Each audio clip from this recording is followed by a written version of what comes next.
Now back to Outdoors with Larry Ray on ESPN 790. Brought to you proudly by the Tennessee Wildlife Resource Agency, Gastons White River Resort, and Barton Power Sports. And welcome back to Outdoors with Larry Ray on this beautiful, beautiful Saturday morning, second day of May.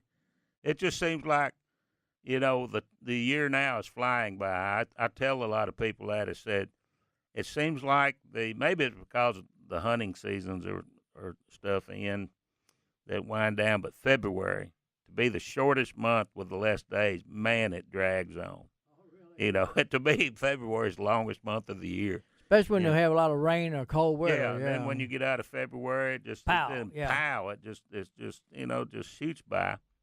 And of course, it's beautiful. You know, we're getting into the springtime, and all the flowers are blooming, and the birds are singing, and everybody. And you got to think, hey, maybe I want to go fishing. There you go, yeah. And maybe I want to go trout fishing. Well, where would you go? Ron, are you there, or Logan? Who we got? Good morning. This is Ron. How you doing? Okay, Ron. Yeah, if you think trout, you got to think Gastons White River Resort. Exactly. So what's going on over there today? Well, we got a beautiful day coming up. We've had 3 or 4 in a row. We're kind of excited about that. Got a lot of people fishing today, and we got a little fly-in going on, about 15, 18 planes out on the runway today, and spring finally got sprung. Everything's real pretty and green, and the pollen's a little more than I like, but, you know, other than that, it's a perfect day. Yeah, you know, pollen, you got to take the bad with the good. That's right, yeah. It's worth getting out there. Just got to sneeze every once in a while.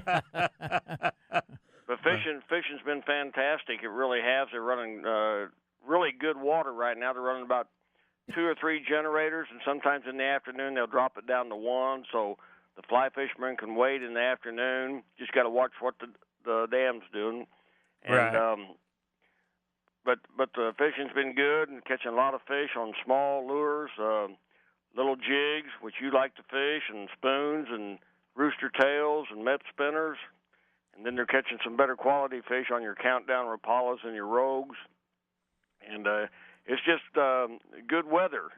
And I've, of course, I'll have to admit I've never been to your establishment over there. Larry's, you know, said you need to go with me. So, you know, probably next time he comes over, I'm going to tag along. But how far upstream is the dam?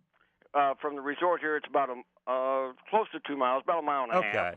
So, you know, a lot he was talking about have to be aware of what the dam is, you know, pretty well, I guess, if you're out there fishing and waiting and fly fishing, if the water starts getting a little faster and starts coming up, you might want to go to the bank, I guess. Yeah, you just got to keep your eyes on it. And all the guides and a lot of other boaters up and down the river, if they see that water coming, they'll let the waders know, and they'll warn them. And years ago, Larry, they stopped turning on those 2 or 3 or 4 generators at one time. They kind of stair-step things and made it much safer on the river. So we have very little problem with that. But there's enough people on the river to keep everybody informed. We call it river mail, and it's really fast. It's really a good deal. And we call other docks down ahead of us when the water starts coming in, and they relay the messages to their fishermen. And now with the cell phone world, it don't take long for the word to get downriver that there's water coming. Right, and of course that, you know, right now it's a beautiful time of the year. Even bring your family over, because even if you got people that don't fish, y'all have got a lot of other activities. We got a lot of wildlife on the river. We got a pair of eagles nesting just at the end of the resort on the opposite side of the river from us, and they got some couple youngsters in the nest, and you can see them. They haven't started flying yet, I don't think. I was asking somebody else that you can see them standing up in there, but they haven't taken the wing yet, but it looks like it's getting close. Yeah, it's just a beautiful time of the year to be out, and especially, you know, in Arkansas over there, it's no prettier place. It's just a gorgeous time of year, and if they got kids, kids can always catch fish here on the river, and it's in great shape. We got a nice little pond where if you need to take your youngster over there and put a bobber on and some worms and catch him some bluegill and have some fun and introduce him to fishing, it works great too.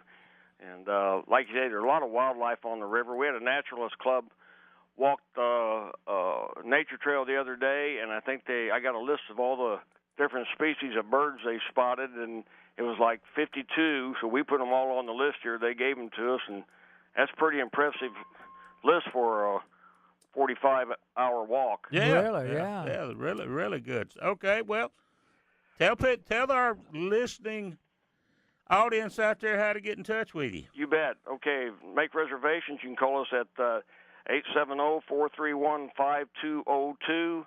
You can also email us for information at Gastons@Gastons.com. If you want to look at us and do a virtual tour and see the cottages and everything, just go to www.Gastons.com. Okay, well, Ron, we sure appreciate you taking your time with us this morning. And I hope you get that turkey. And, Yeah. well, maybe he will. You know, you got here in Tennessee, you got about 16 days left. Is he out there this morning? And no, Larry, he's at an Outdoor Riders Association. Okay. He's going to be calling in here at the top of the next hour and talking with us a little bit. But I always kid him. He's there to learn how to write. Well, yeah, I hear you. Okay, well, tell him good luck, and y'all have a great weekend over there. Okay, y'all have a good day too. Ron Branaman. Thank you. There at Gastons White River Resort, like he was saying, May's a beautiful time. But he said something that I want to add in, about wildlife. Right now, we're getting into the time where you see a lot of wildlife babies out there. Right. And best leave them alone. Leave them alone. Leave them alone, especially the deer. We're fixing to get, the does will take a fawn when they have a fawn. They will leave it out there in a kind of a protected area, and the doe will wander off to eat and to have some time by herself. Right. Just because that fawn is laying there doesn't mean it's abandoned. Exactly. And stuff. So, best advice: just leave the little critters alone. And so. And as far as the birds falling out of the nest, you say if you touch them, they won't take them back. No, the birds cannot smell. Right. You can put them back in the nest. Best thing to do is leave them alone. Okay. Well, let's give away something. Yeah, let's give away something. Let's say, Greg, for the next two people that call in, we're talking hunting and fishing in Mid-South and everything.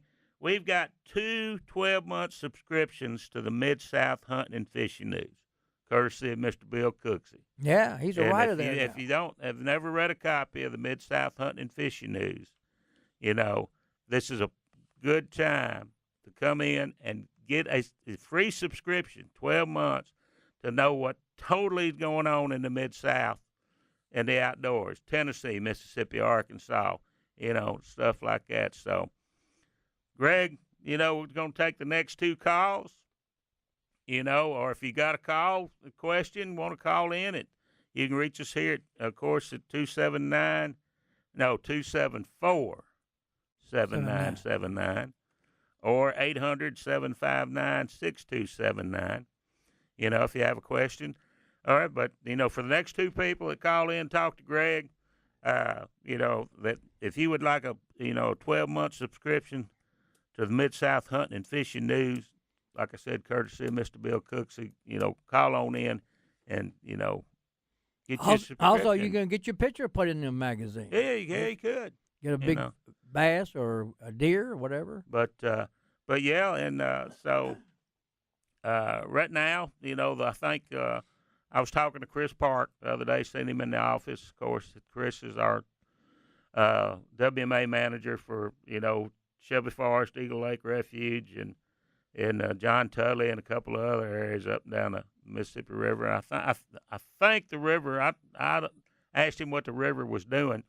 I think he said at that time, a couple of days ago, it was like 27 feet. It might be coming up again. So, so if you're going to be out on the water, we've got some high water. I know the Tennessee River is high, but traditionally by this time of year they have it to normal summer pool, by the end of April. Just be careful out there. And we're going to be talking a little boating here in one of our segments with Major Brian Thompson, our law enforcement coordinator out of Region 1. And cause with Memorial Day coming up, it's one of the biggest boating, holidays that, that our boating division enforcement guys, see with people on the water. So, but only thing I can add, have that PFD, right? Because it may be 75 degrees out, but that water's still but that cold. water is still chilly. Yep. So, but you just want to you be safe out there and everything. So, was it true when a boat's moving, you should have your life jacket on? oh yeah, and if sure, and if you've got a kill switch. A lot of bass boats now, and it doesn't have to be a bass boat, but a lot of boats have a kill switch. When you fall out of the boat, yeah, you attach it to your PFD that right. you are wearing. So people don't understand or realize that you tooling down the lake in the boat, got it up full speed. If you break a steering cable, or when I was an officer, investigated an accident. Thankfully, the guy wasn't hurt. He got thrown out of the boat, but he had his kill switch hooked up and his life jacket on. That a ice bag floating in the water got sucked in front of the skag down there in front of his prop, and it just sent the boat at 90 degrees. Oh wow! An abrupt 90-degree angle. Wow! Of course, it went 90 degrees and he went 90 degrees left. Way, yeah. But as he went out of the boat, the kill switch, it Yeah, the boat could run back over you. Yeah, so you want to, to make sure if you got a kill switch, you got that jacket on. Right, exactly. And got that kill switch hooked up. So what you got going on? Oh, no, I got a couple camps coming up. Of course, I'm when asked to do toys again. That is really neat. If you got any youngsters interested, TWR's got a lot of activities. Yeah, that toy stands for the Tennessee Outdoor Youth Summit. Summit. I never can remember Summit. I want to say Symposium. No, it's Summit. But you can go to our website, tnwildlife.org, and just go to the newsroom stuff and scroll down, and it will have an article on the Tennessee Outdoor Youth Summit. It is so neat. And matter of fact, it's got about 6 or 7 pages of kids doing everything: canoeing, kayaking, forestry, fishery, it's just all kind of shooting. And there are, I believe, there may be some scholarships available they make available to kids, to come. But to do all the stuff they have and get housed and fed and everything for the minimum, camp fee for this, it's one of the best deals going. Oh yeah, it's amazing because they get a free 3 meals a day and they stay in a hotel, and in the facility out there at Cumberland, is it Cumberland? It's Montgomery County. Montgomery County Shooting Complex. It is a fantastic piece of property. But so that's some of the stuff we have coming up, and of course the 13th of June we have a Tennessee Youth Hunter Education Challenge in Oakland. That will be coming up. And Johnny McFarland talked about that maybe last week. You go to midsouthquailforever.org and find the application. Okay, well, I hear music. Greg's got his finger ready. I know he's going to point. So y'all get up, go get you another cup of coffee. Come back for the next segment of the award-winning Outdoors with Larry Ray. We've got woodlands, fields and walls,